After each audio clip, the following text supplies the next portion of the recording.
Hey guys, no haul today. Instead, I'm staying home and finally turning some of my Dollar Tree treasures into high-end decor. I have 6 beautiful DIYs that are simple, budget-friendly, and honestly, they turned out even better than I expected, plus 2 bonus dupes anyone can do.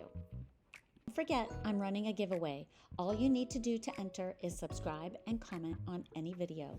Every comment counts as an entry. A winner will be chosen when I reach 2,500 subscribers. Now grab a coffee, get comfy, or craft along with me, and let's dive in. I was so excited when Dollar Tree put out these olive jars as part of their new home decor section. I knew immediately that I was going to make this look like one of those old vintage jars I've seen on all of Ateliers and other high-end sites. These can retail from hundreds to thousands depending on their age and where they come from. But I just want the look, so I'm good with it coming from the Dollar Tree. So the first thing I did was get out my supplies. I create a medium of Dollar Tree lightweight spackling, white glue, and paint, all equal parts. I keep it the consistency of pancake batter. If it gets a little thick, you can always add a little water. You could also use baking powder or baking soda with paint, but I prefer my own mixture. I think it sticks better and it requires less coats. Once I have my mixture made and ready to go, I start applying up and down, but quickly realized I was better to go back and forth. Some areas like the handles, you may need to dab a little to get it covered. I ended up doing 2 coats and letting it dry between coats, which was relatively fast. Once everything is nice and dry, it's time for paint. I'm going for a lighter beige color, but of course you can do whatever color matches your aesthetic. My favorite way to do this technique is to take paper towels, water, and a few colors of paint. I'm using the color antique white, eggnog, khaki, and milk chocolate. And then I just start dabbing in the water and the paint until I get the desired color and effect. And just like that, a simple Dollar Tree vase becomes something that looks like it came right out of a vintage market. And for fun, here's a side-by-side. Either way, I think this jar looks great. A few ways I styled it, but the beauty is you can make it completely your own. What do you think? Are you going to give this one a try? When I first spotted these beehives, I knew exactly what to do with them. While they are cute the way they are, I wanted to turn them into something I'd just seen at Home Depot, a birdcage planter. The inspiration is a little taller than the beehive, but it was also $25, and my version is under $5. So the first thing we need to do is to take off the little bees. You just need to wiggle them back and forth a few times. They come off super easy. I then took it outside for a quick coat of white spray paint. You could leave it black, but I wanted to keep it like the inspiration. Now the Home Depot version uses a real succulent, which you could do. You would just have to make sure you had a small enough container for the dirt and for the bottom of the beehive. But since we are using one of the fake succulents, I needed to create a faux dirt bottom. So I took some of the small black rocks from the Dollar Tree and put them in a plastic cup. I then took the bottom stem off the succulent by twisting it back and forth, much like I did with the bees. I like to have everything ready to go when I'm crafting, and sometimes I don't always use everything. You'll see that at the end when I don't use the plant hanger, but you might want to. Now, I wasn't quite sure how I was going to glue the rocks to the bottom of the beehive, and you will see I quickly decided it was easier just to use hot glue. So going back and forth with hot glue and rocks, making sure all the rocks were going to the edge and that they were secure, I just kept applying the rocks and the glue until everything was in place. And then when I felt like I had a good dirt bottom or a faux dirt bottom, I then added a ton of hot glue in the center so that I could add the succulent, making sure to add more glue until it was completely in place. And here it is all finished. You could put it on a garden chain that Dollar Tree sells, and I was going to do that, but I changed my mind when I noticed this spot in my kitchen was perfect for it. You could also style it on top of a pillar candle holder. This craft was easy, fast, and fun. Which way do you like it styled? Now, don't go throwing away those little bees. We are going to repurpose them, and here's what I did with mine. I took them and hot glued them to the hair claws that I have on my orchids. You can get a pack of 12 of the small ones at Dollar Tree for $1.25. And how cute do these bees look? Now, you could paint them, but I decided to keep them copper color because copper is having a moment in decor right now. What I also think would be great is if you're gifting a plant that needs some kind of plant clip. It'll just make it look more elevated and expensive. And I have to chuckle because seriously, I thought it was something I was gonna throw away. I just love this, and really, when you think about it, there is no cost. It's just an easy DIY.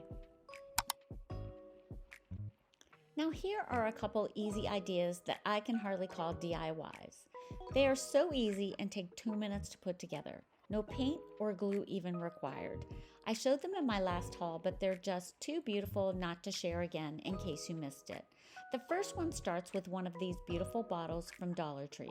They're new this year and look just like the vintage-inspired ones from Magnolia that retail for around $30.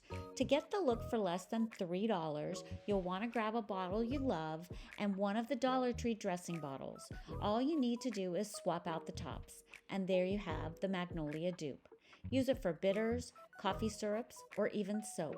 Here's mine styled in the bathroom with mouthwash and those little shot glasses from the party section. The next no DIY dupe is one of my favorites.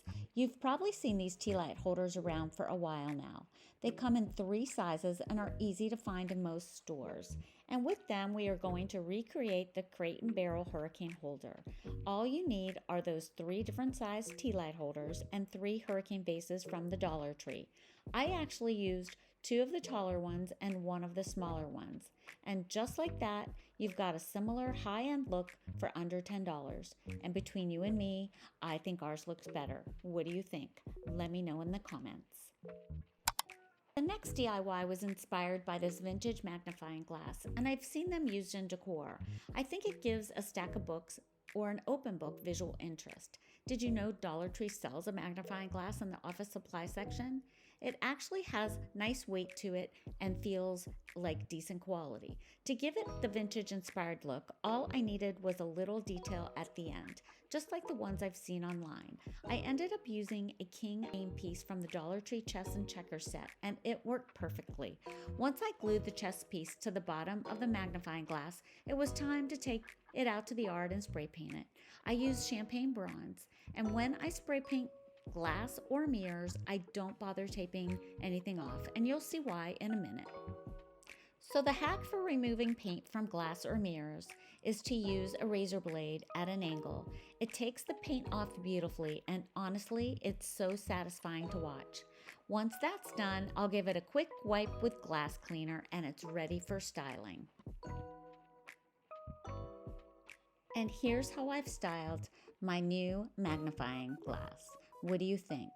I love how it adds interest to whatever I place it on.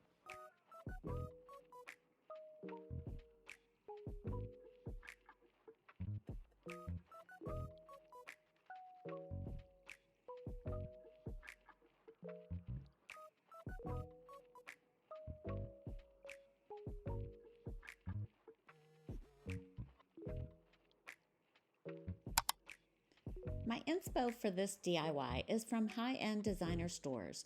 They always have such substantial and sculptural candle holders, and so that's what I set out to do. So I decided to take 2 different Dollar Tree candle holders and glue them together using the taper holder portion of one of the candle holders and inserting it into the tapered portion of the other. Then I wanted to make sure they were level. I also decided to only use a little hot glue and not a permanent glue in case I want to take them apart at some point and use the pieces differently. For the final reveal, I pair them with Dollar Tree pillar candles, and there you go. Easy as that. I think they look more substantial and similar to what you would find in the designer stores, but mine only cost $2.50 before adding the candle. I just love how they turned out.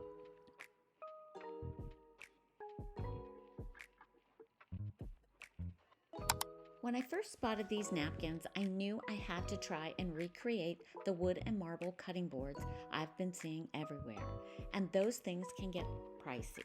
Our version is under $5, and you will have tons of napkins left over to use on other projects. The first thing I did was gather my supplies, and I wasn't quite sure what I was going to use for the feet, so I decided to wait until I was finished and play around with that.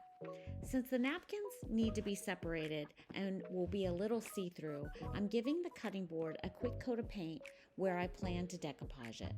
That way you won't see the wood through the napkin. So I decide where I'm going to place my napkin and tape off the area to paint. I did end up giving it a couple of coats of paint, letting it dry in between coats. After it's dry, I retape so I can get a clean edge when I stain the cutting board. And if you like the lighter wood, you could skip this step. When staining, be careful because you don't want to get stain on the painted area like I did. I do touch up those little spots with some more paint, and it covered easily. Once everything was dry, it was time to decoupage the napkin. First, I do a dry fit to see where I want to place the napkin. Then I roughly cut the napkin, making sure I leave excess. I apply the decoupage to the top of the napkin. Since it's a porous object, you don't need to apply decoupage to the wood itself. Applying to the top is enough, and I think it makes for less creases. And I only use the decoupage medium on the napkin as I like the look of raw, unsealed wood. But you could use Mod Podge on the entire thing if you want.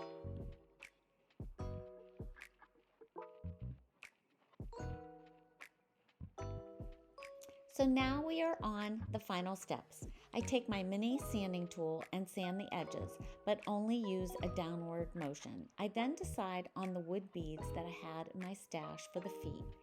They're from the Crafter Square. So I glue them on with some hot glue, and then we're ready for styling. Here are two different ways I styled the cutting board.